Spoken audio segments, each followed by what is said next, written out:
Hello there everyone, it's me, Nita Rose, and this is my review video of The Owl House. If you like future updates, please subscribe to this channel and hit the notification button. Now no further ado, let's get started.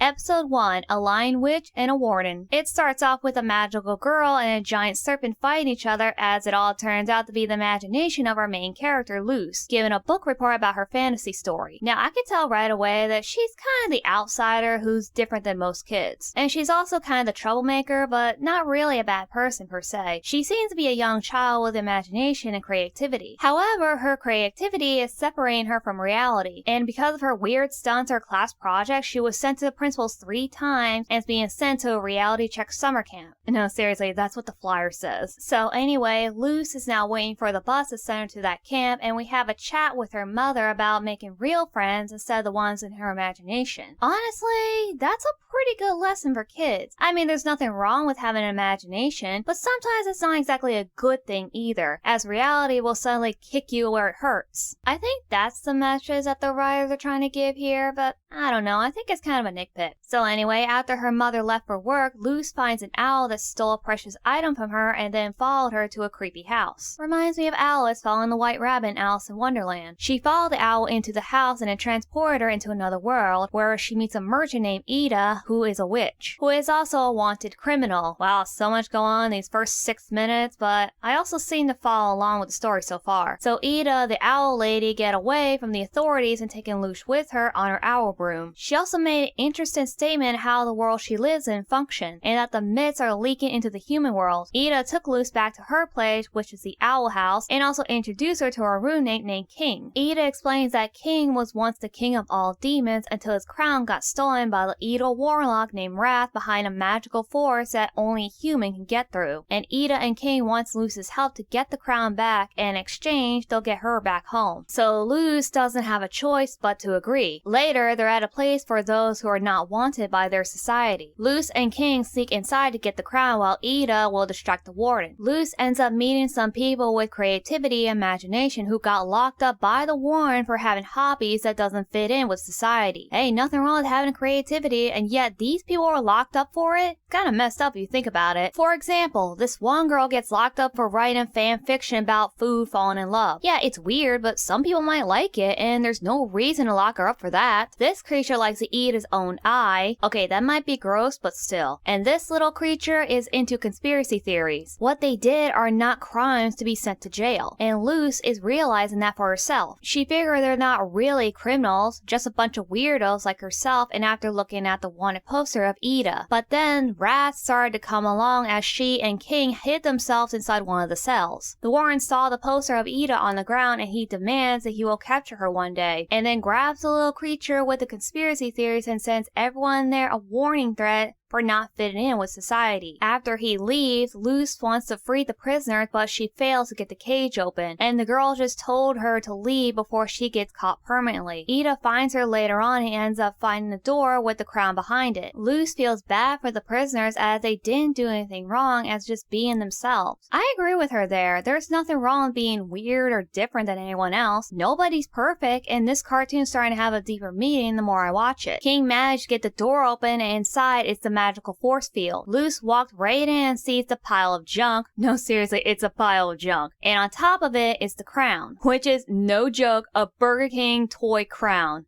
That is hilarious. And the crown doesn't have any magical powers, but it's important to King, and Ida just wanted him to be happy even though she knew the crown wasn't magical. But now Ada is willing to return the favor to Luce, but then gets spotted, gets her head chopped off and landed on Luce's hand, but it didn't kill her. The big guy approached Ada and Luce, and he asked Ada on a date?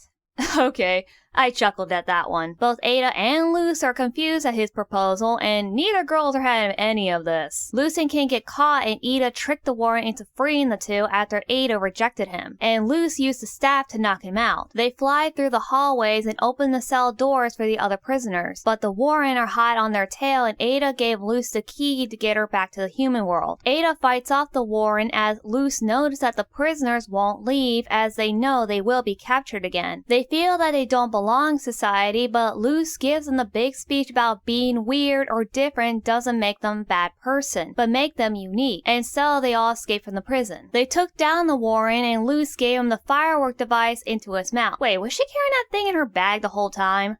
Touché. The Warden is defeated and fireworks go off. Ada takes Luz back to her place and opens up the door to the human world, but before she leaves, Luz gives King another crown, and Ada gave her back her book that her owl stole from her. And then Luz started to have second thoughts about going back home. She looked at the image of the book and then the reflection of her, Ada, and King in the mirror, and she decided she wants to stay in their world and become a witch. She made herself at home when she got a text from her mom and asked her about summer camp. Luz doesn't seem to know what to tell her, and then King comes in wanting to lay with her, and then after texting her mother about liking summer camp, she falls asleep, and here is where the episode ends. Have to say, this episode really got me intrigued into the show. I also liked how they give off the message about being different than anyone else. It's not so bad. Also, I was curious of what Luz was going to say to her mother, but she just didn't tell her about the world that she's at and had to lie to her about being at the summer camp. But of course, she'll have to tell her mother eventually, or she'll never find out and believe that her daughter really is at the summer camp the whole time. But the mother will eventually find out that Luz was not going to the summer camp and she might have to tell her the truth. But I'll wait and see what happens. So thanks for watching. Tell me your thoughts on this episode. Do you like it? Dislike it? Please let me know in the comments below. And if you like this video, please subscribe and hit the notification button. I'll see y'all next time. Nia Rose out.